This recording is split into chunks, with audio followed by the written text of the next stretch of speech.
Welcome to Big Brave Business. This is a podcast built on the belief that you can create absolutely anything for yourself. Whether it's a dream job or a dream life, it's all possible for you. I'm Amanda Nelson, a virtual assistant and digital marketer, and that's Sarah Heater, podcast producer and strategic consultant. Each week, we will share insights from working with dozens of clients, stories of how we got where we are, and encourage you to see us as your new business besties. So grab a cup of coffee and let's talk being brave in business. Welcome back to Big Brave Business. How are you doing, Sarah? I'm good. It's so fun to have you ring in an episode. I feel like I always do that whole announcement. Well, you're so good at it. You're good at it too, and I like your voice. Oh, well, thanks, friend. I am excited that we are back this week and we are talking about getting rich and what that means and money, money, money, which can be such an icky thing, I feel like, for so many people. But I'm excited that we're taking the time to talk about it and being open and honest about what that means to us, what it looks like to us. Yeah, I'm excited to talk about it. Me too. I feel like we've been very transparent on this podcast throughout the history of the show over the past year plus that we both want to make lots of money, but also there's been an evolution, especially for you, of like slowing down and being less maybe like chasing numbers, even though that still resulted in making more money overall, which is like a cool side effect, I guess.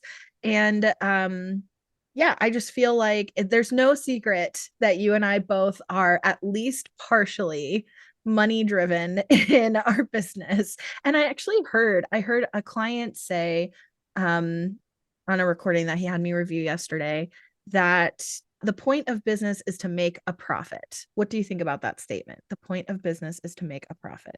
I think that's true. I am very money motivated. Y'all know me by now. I'm naturally a skeptic. When anytime someone comes to me and says, I want to start a business to help people, I'm like, really? You're going to lose sleep. You're going to lose time away from your family and your life, and you're going to start a business under the whole guise that your only focus is helping people. Well, go start a nonprofit. Don't start a business. Or volunteer. Yeah, I think that is a conversation I have about starting podcasts a lot too, because I'll ask people, what is your goal with your podcast? Why are you starting a podcast? And people will say they want to help people. Same kind of thing. It's like, okay, well, why do you need to record a conversation and put it on the internet to help people? You could do that without doing that. So why a podcast? And I feel much the same about business. So why a business, right? Obviously, there is also a part of wanting to be able to make money doing that.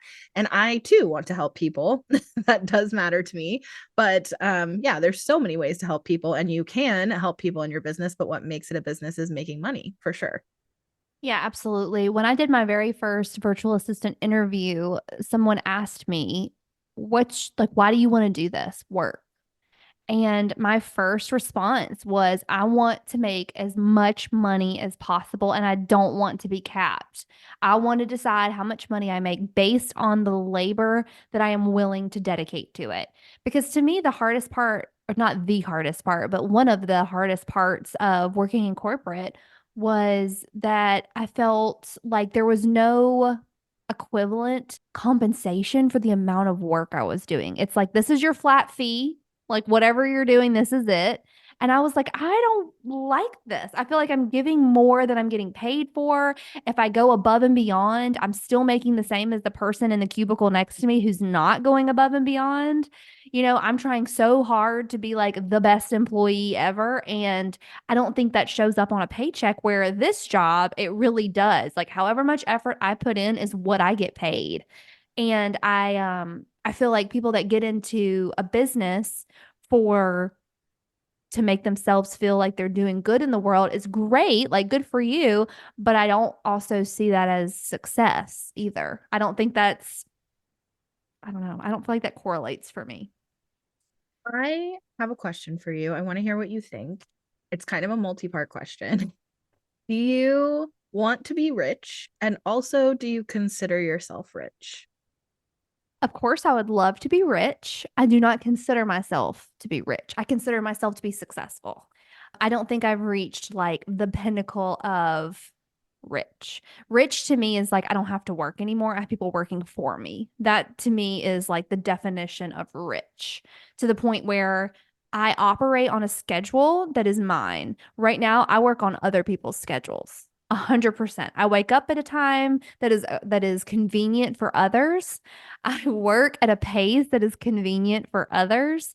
And so no, but I do consider myself to be very successful and I'm very comfortable. But from a financial standpoint and from a lifestyle standpoint, I am not rich. I'll ask you, what about you? What do you feel? Yeah, it's interesting. I think like my gut says no, like my initial answer is no. But if I really think about like rich and what that means to me, then I think actually maybe my answer is kind of yes. I'm definitely not wealthy. I definitely have more that I want and more that I'm working towards, right? I have debt that I would love to be debt free. I have things that are not currently in our budget that I wish were in our budget without making other compromises. I don't want to use the phrase like we can't afford it, because I think being able to afford things where we are right now is really choices. It's that we'd have to sacrifice something else in order to afford whatever that, you have priorities. But definitely I would say we have not only enough, but we have more than enough. I live in a generous sized house for just me and Eric because originally we had teenage kids here and they have all moved out as young adults. I have more than enough when it comes to like I can pay my bills, I can get whatever I want at the grocery store. I can, I have to manage my money and I have to manage my dollars, but like we definitely have more than enough. And I would say in general, like I live a very rich life as far as it's full. It's full of all of the things and the people and the activities that I love. And that feels rich, quote unquote, but not wealthy, if that makes Yeah. sense. No, yeah, that makes perfect sense. I think I don't notice it because my life is very isolated by choice. And I don't engage with a lot of other, like my core group is very small by choice. And so I don't think I realize how I hate to use the word blessed because blessed to me insinuates I didn't work for it. It's Sure. another reason I don't like to use the word lucky. Like I feel very lucky. I hate to say that because no. It's kind of like I told you when I set a figure for this past year. And when I surpassed it, I was proud, but I also wasn't surprised because I Yeah. worked my tail off. I have put in so much effort, and I feel like to me, it was like, yeah, go figure. Of course I did it. Of course I did, Yeah. because I've worked my tail off. And so I don't like to use the word blessed and I don't like to use the word lucky. I just like to like thankful. I'm just very Yeah. I was going to thankful say for what I have. grateful. Yeah. Right.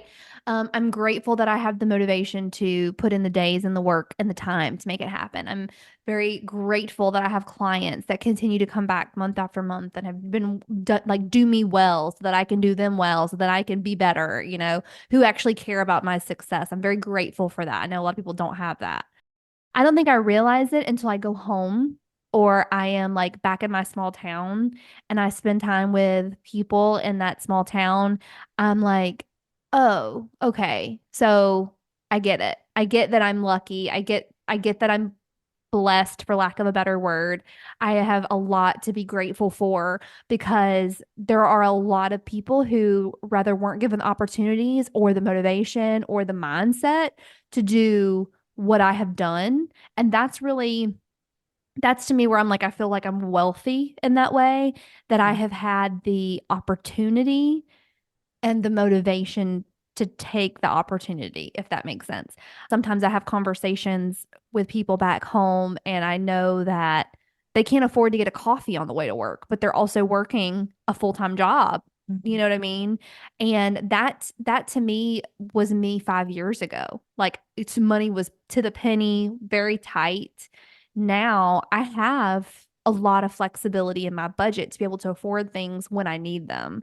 And that to me is wealthy in the sense of like there 90% of America right now can't say that. Right. So maybe on a societal level, I am quote unquote wealthy, but I definitely wouldn't say that I'm rich. Definitely I wouldn't think say that.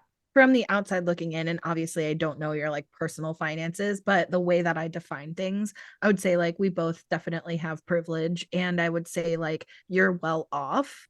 You and Drew are doing very well for yourselves, right? But I wouldn't classify you as wealthy in the way that I think about wealth, as far as like 99% versus 1%. Like y'all are not billionaires, No, right? no. We So got bills, baby. We got bills over here. so I think there's just like a really huge wealth gap that I'm interested to also ask you, what do you think about like this idea of get rich quick? Do you think that get rich quick as a concept really exists? And why do you think there's so much kind of marketing out there selling things to get rich quick? I don't think it's a new thing. I think get rich quick schemes have been around forever, like forever.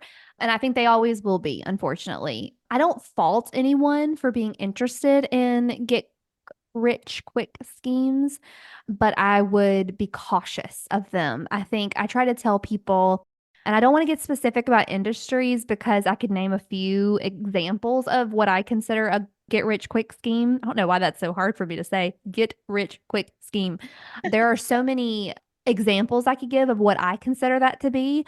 What I would say is they're not sustainable. Yeah. Whatever it is that you have gotten into, I'm not going to tell you that you might not make a little bit of like make some money and but I also would say take a step back and look at, this is just an example. This is not, I'm not inferring on anybody. Okay. So don't come for me. But if you take a look at any successful multi level marketing company over the years, for instance, this is again just an example. I'm scared people are going to get mad at me. 10 years ago, I knew hundreds of people, maybe not hundreds, but tens of people who were selling Young Living essential oils. And I knew a girl who was a woman who was very high up in the company and she drove a very nice car. She had a very nice house. She retired her husband.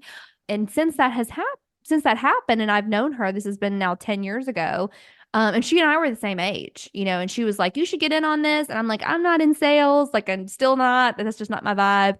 Her husband is now back at work. She is now a school teacher because it's not sustainable. This like flash in the pan. I was listening to something just yesterday about how the Stanley cups that everybody are fighting each other over at Walmart are out now. Like there's a new cup in town, baby. And it's just whatever the trend is will pass.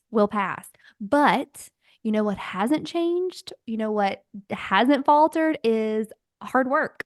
Hard work pays off every single time. I have never taken on something and not been rewarded for hard work, and yeah, I just think that it's going to happen forever. It's going to be a situation where more of these things are going to pop up, is specifically because of social media.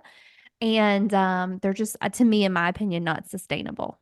It's so interesting because I definitely have put in hard work and not been rewarded for it. And a Okay. great example of that is getting laid off, my job being eliminated. I worked really hard. I, less than 6 months prior to getting laid off, I got a promotion and a raise. I definitely was contributing value. The company that I worked for, the people who run that company actually are still clients of mine. We're on very good terms. We have a very good relationship. But I I mean, my husband was working part-time at a movie theater and in grad school, and it was a month before Christmas that my job ended, and I had 3 kids at home. And they knew those things, right? And it was the right decision for their business in the moment. That's the decision they just decided to go. The direction they decided to go was eliminating kind of like the initiatives that I was running. And that is absolutely they have the right to make those decisions. One thing that I took really hard about that was no matter how hard I worked or how many hours I put in or how much blood, sweat, and tears I gave that job, no matter how smart, experienced, talented, whatever, my job was still eliminated and it was still subject to somebody deciding to stop paying me. And that affected my whole family. And I took that really, really hard. And I took that really personally. And as an Enneagram 3, especially, take your shot if you've been here long enough to know that Sarah used to mention being an Enneagram 3 on every single episode. Here we are. But I define myself by my work and my accomplishments. And that was really, really hard. And I think it's important to address that because I think there are, if you look at like society, I think the people who work the hardest usually make the least money. So the people who are working these really labor intensive jobs, who are caretakers, who are working the most hours, who are, they're often making minimum wage, they don't have good benefits, they don't, and the people who make the most money work the least, so the Jeff Bezoses and those kind of things. So I do think that hard work can pay off. And I'm not trying to say it never does, of course, right? And certainly you've worked really, really hard in your business and it has paid off. And I definitely acknowledge how much work and effort you put into your business. But I do think there's definitely a lot of examples of people working hard and that not necessarily being enough. And I liked what you said earlier about it's opportunity and also motivation to take the opportunity when it's available, that those are two things separately. You need to have the opportunity available to you, and then also you need to be in a position to take it when it comes along. So I think like both of those are reasons why, you know, different people might have different levels of privilege, and you can look at opportunity all different ways. But kind of coming back to the get rich quick thing, I think that um people working hard and feeling like they can't get ahead is, I think, the reason why get rich quick continues to prevail. And I think that like as a marketing tactic, I think that people Mhm. are desperate to feel less pain. I think that they, we all just want to get by, and we want to believe in kind of this concept or like American dream type thing where we too could one day have everything to us that we need. We too could one day be like living in the lap of luxury, or not even necessarily like in the lap of luxury, but at least having enough. I think, and I want to come back to this idea of enough, but I think that to your point, sustainability is really important. And I also think what kind of work it is to upkeep, because it's one thing to, for example, have a video go viral. Like there's lots of people who coach on how to do that, right?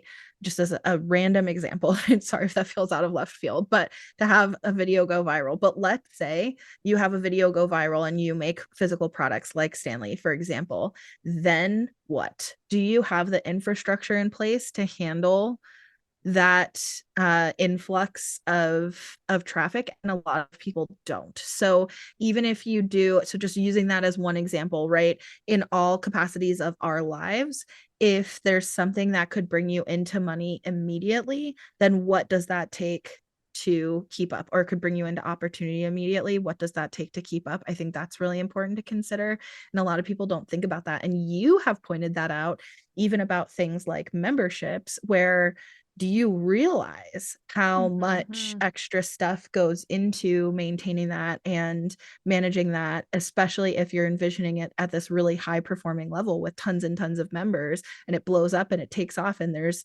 hundreds or thousands of people in your membership? Do you even realize what it would take to run a membership at that capacity? Absolutely. There are so many people that I've seen rather on TikTok or Instagram, and they're like, "Oh, I had a video go viral for my t-shirt company and I wasn't ready. This is what I would do if I could do it differently next time." And it's like, have more inventory, like have boxes to actually ship out this stuff. It there is a lot to be said for that. I'm very curious. What do you think about the saying, it's too good to be true? Do Mm, you find that to be true? sometimes. I think that where there's smoke, there's fire. And by that, I mean, I really believe in trusting your gut. I think that we're conditioned not to listen to the cues that are in our own bodies about what is and isn't safe, and to turn that off in order to follow a system or to kind of fall in line or whatever. That could get really deep. But I think we're conditioned to not listen to those cues. But we do all have an inherent sense of intuition and understanding that if something seems too good to be true, it probably is. With that being said, we can also blow up a good thing by assuming that, you know, becoming self-deprecating or pushing into a damaging like spiral where we ruin something that's good. Like for example, I know both me and Eric, when we started our relationship and as it kind of its early stages, first year or two, both of us really had this feeling of waiting for the other foot to drop. Like this Ooh, seems too girl, easy. you preaching to the choir over here. That was me and Drew too. Yeah, it seems too easy. It seems too good. When is something going to blow up about this? And for us, like 8 years in now, I think we both feel pretty secure for the most part that like there is no other foot. This is really, we know this other person. We know each other so, so well. We trust each other so, so well. And it's not that either of us is a perfect person, but we really love who that other person is. And I think so, using that as an example of like, sometimes we try to, if something seems good or easy, sometimes we self-sabotage. And thankfully, in this case of me and Eric, we did not self-sabotage because we're still together today. But I think so, yeah, I think sometimes if something seems too good to be true and you know that, you should trust yourself and just be cautious. But sometimes also I think it can lead to self-sabotage. What do you think about too good to be true? 100% on the same page. I had to go to a lot of therapy when I met Drew because I will never forget, and I get this from my upbringing. I have no problem telling anybody. My mom instilled this crap into me. I have told her this. When I called and told her that I had met my husband, I was like, I am obsessed with him. Like he's the nicest person I have ever met. I cannot believe that like this guy exists. It's everything I've ever wanted. I go on and on about how great he is, and my mom goes, "Well, just wait, don't get too in too far. Wait for that other shoe to drop." And that was exactly what she said to me. And I went back to Drew and I quoted it back to him. And he's like, "Where did you hear that from? Like, where did that idea even come from? Like, we're great. What are you talking about?" My mom. Bless I'm like, them. I'm like, you have ruined my mindset when it comes to good things because I have never had any reason to doubt or not trust my husband. But I literally was like convinced he was a serial killer. I'm not even joking. Like I had to go to therapy to deal with that mindset. So you can totally self-sabotage a really great thing. It's only because he's so patient and sweet that we're Yeah. still together because I was a nightmare. Okay. Um, Oh, Now in relation to business, I think it's like watch for the red flags. And when you see the red flags, Steve Harvey made this comment. I think I've actually shared it on the show before, but I tell myself it all the time when it comes to business and in personal life. Don't make it a hobby to collect red flags. Like I'm not here just to like see the red flags and keep collecting them and holding them inside. No, when you see them, pay attention to them. It Where's the proof? Like give me the proof that this business idea is successful, sustainable. I mean, heck, I've had people tell me before that virtual assisting is not going to be a stable career. And I'm like, well, tell that to my wait list. I don't know what to tell you. You know what I mean? Like the proof is in my pudding over here. I don't know I what to tell know. you, you My know? dad, my dad, because the ultimate goal is to sell Podfox, right? My dad, pretty much every time we talk, he asks me, so he lives 3,000 miles over me, but he asks me how business is going. And he's an entrepreneur at heart too, but he's had some varying levels of success with various businesses. And he always asks me how it's going, tells me he's proud, but he also always mentions something that he's heard about podcasting. And he'll say, the time to sell is now, Sarah. You need to sell this business. I'm just worried it's going to pass and then it's going to be too late. I'm like, Dad, podcasting has been around for 20 years at this point. It's not like, yeah, it's going to change, it's going to evolve, but I can change and evolve too. Podfox can change and evolve too. Like it's going to be okay. I'm not scared. Please don't make me scared. Please don't put that in my head. This is going Yeah. great. It's a good thing. Like we love this. We're going to grow and evolve. With businesses have to grow and evolve as their industry changes. That's okay. But yeah, anyways, he does the same thing your mom did with your Like, marriage oh my and God. I'm does like, it could with you my business. please Like not? Could you please not? I have enough negative. I'm like, I'm an Enneagram 6. I have enough whirling around in my do brain. not I do need not more need you. anxiety. I do not need you. I'm like, I am worrying enough for everybody. I promise to God. Okay. I promise you. So, I love you so much. oh my Can gosh, I we love you. circle back one last major? Well, actually, I really have two more things I want to ask Okay. you. Hit me. One is, what is enough? In your opinion, like what does enough look like? Do you feel like you have enough? And what is enough? What would enough look like in your life? Because I think this is different for everyone. What is Sorry, stumped you. enough? No, it's not. It's like, how do I really am curious to like myself, what would be enough? I have big, lofty goals for me. I don't think I'm done. I think I told my husband this. He is at this stage, he's 10 years older than I am, and he is a big go-getter. And we really push each other when it comes to our income goals. We were raised both very poor in small towns, and we really wanted to get out of that together and do it together and build something together. And so we really pushed each other to hit large income goals. And I've been shared on the show about the fact that we have a shared income goal, and he's 10 years older than I am, and he is very much so. He just told me this just this past week as we were moving in, that he feels like he's capped. Like he's hit the top of what he's going to make unless he like invents something. He's at the top of Mm. his company. He makes great money. He's worked his way up. He's busted his butt for years as like a on the road sales guy, and now he's in the office and he's like doing the thing, right? He has hit that pinnacle and he thinks he's done. And I'm still not at that point where I'm like, okay, yeah, I think I've hit what I can hit. I think I'll have more of a reasonable goal and like mindset on that at the end of this year, because last year was such a momentous year for me of growth. So be very curious to see what this year holds. But in terms of what is enough, I mean, I could make what I make now and that I could live on that, right? But I'm not comfortable with that. I'm not comfortable not growing, and I'm not comfortable not staying like me. I know this is going to sound woo woo, but I am not comfortable as a like in my body. It doesn't feel comfortable to say I'm done. Like this is all that I'll ever make. I'm not comfortable saying this job that I have now, this company, this business that I've started is all I'll have for now. And that to me tells me that it's not enough. So more than what I'm doing now, for sure. That feels more comfortable saying. However, if I like, I don't know, got hit by a bus tomorrow and this is all that I did, I would be very proud of that, right? From a financial standpoint, I would love to make more money. So I think I'm a six-figure earner now. I would love to be a multiple six-figure earner, but something would have to happen for that to happen. I feel like in the current role that I have, I'm pretty comfortable saying I will continue to be a Yeah. six-figure earner, but at multiple six figures, I don't know. I don't know.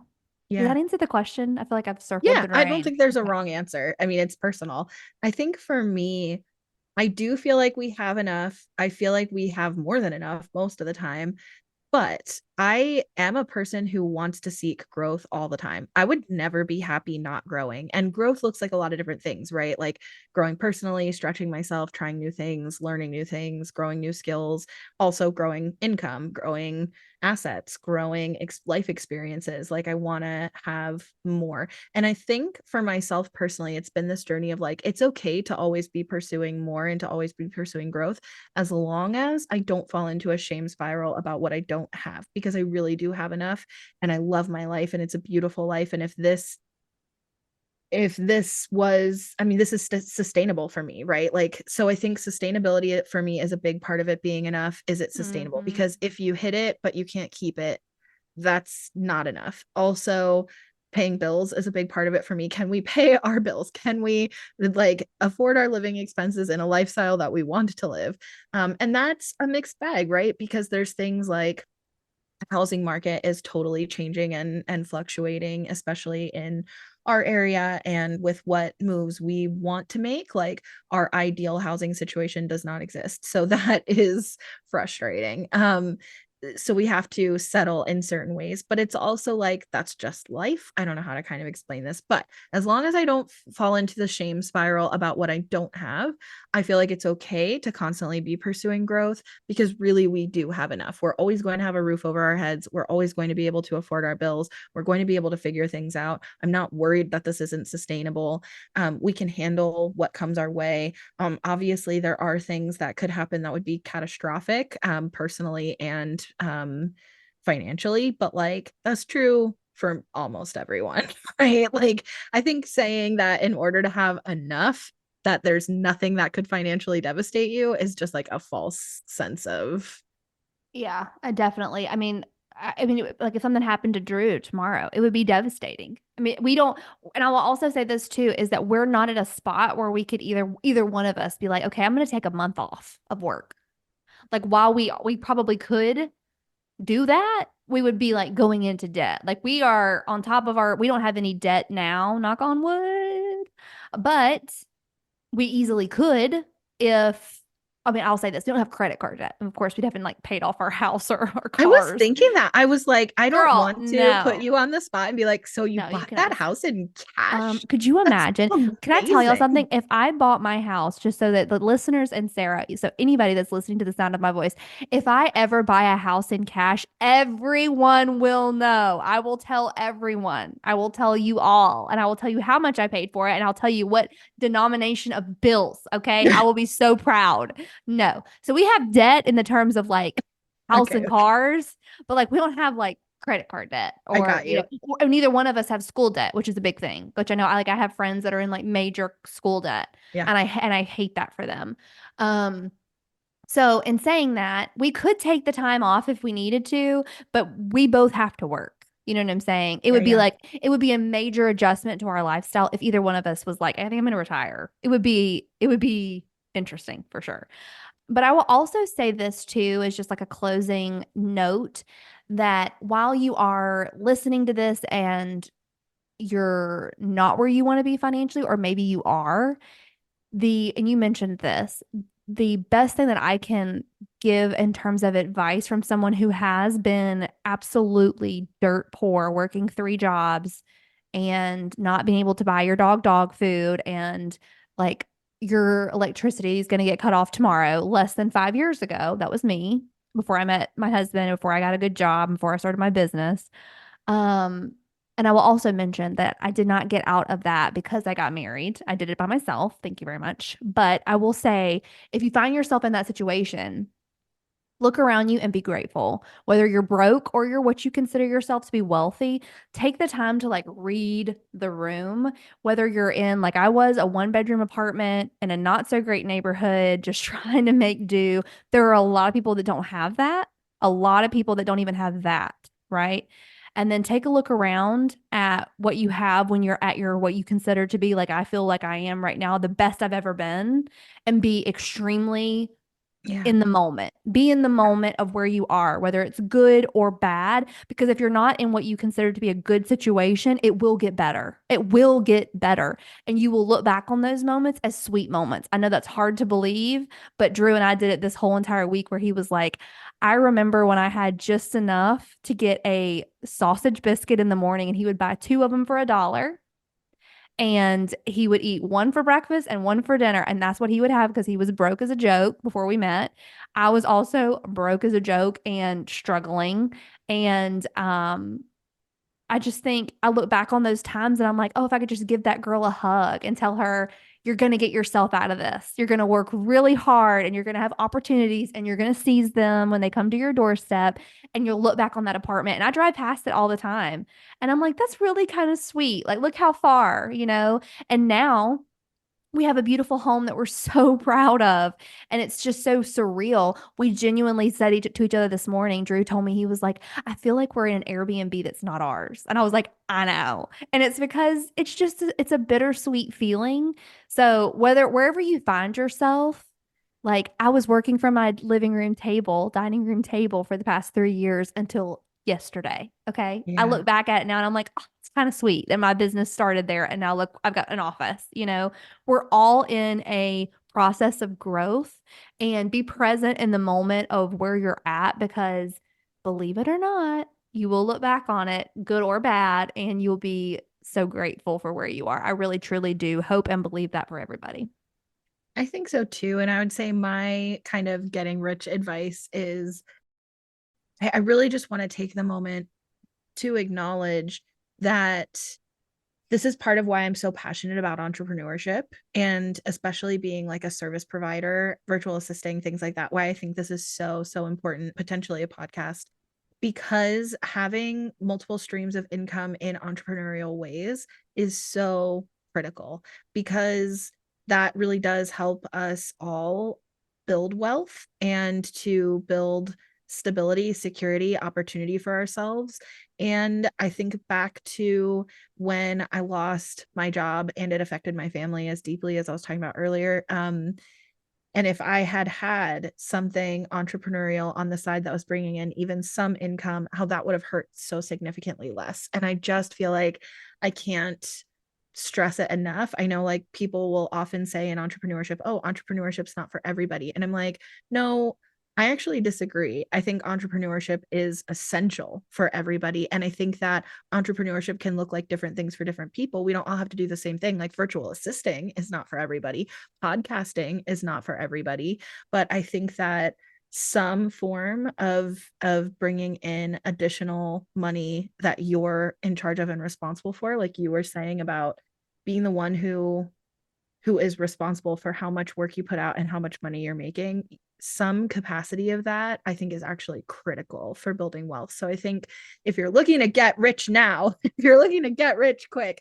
that's the best thing I can say is like thinking about how to have things to monetize on the side or in additional streams of revenue that are entrepreneurial, and just always having that entrepreneurial hat on of like, what else could I be starting? Because I think the people who are building wealth for themselves from all backgrounds, all walks of life, etc., that's how they see the world. So that's my like biggest piece of get rich quick advice. Yeah, that's really good. I will also say that throughout my journey of being broke as a joke and not being broke as a joke now, I and my husband says the same thing. If he or I lost our jobs tomorrow, we would go get another job doing anything, anything. And before I started my business, I think it's easy and intimidating for people to be, I think it's easy to be intimidated when people say, go get an additional stream of income. That does not mean you have to be an entrepreneur in the sense of starting a business. It doesn't mean you have to have a digital product. It could mean that you go walk dogs in your neighborhood or deliver pizzas or you babysit people in your neighborhood. All of those are things that I did on top of my two full-time jobs that I had to bring in additional streams of income. It does not mean that you have to start doing something online or become a service provider as the sense of like Sarah and I do. It can literally be something as simple as you offer a service to people in person, like babysitting children, or like I did delivering pizzas. Like you can do anything that you can put your mind to bring in additional streams of income. And I will also say, those jobs that I did, not only were they great for my character, but they also, again, linked me to people that eventually came back up in my life. I have babysat children before that I've come back and worked with their parents who actually did have businesses and like years down the road. So don't think that it has to be something as complicated as what Sarah and I do. It could be something as simple as getting out there and getting a side hustle. So I think this episode's been really fun. I've loved chatting with you about income. I think some of the most commented on and listened to episodes are the ones that we do that revolve around money. So please reach out to us on Instagram. We're at Big Brave Business. I'm at Amanda Nelson Reads and Sarah is at Sarah K. Heater. And let us know your thoughts. Like, let us know, are we like really far off base, or do you agree, disagree? And we would love to hear more about your journey and your story and how you've got to where you've gotten and where you're hoping to be. Just last week, we did an episode that was about connecting people, and we want to connect with you. So make sure you find us. We're also on YouTube at Big Brave Business, and we would love to chit chat with you soon. So we'll see you next week. Bye.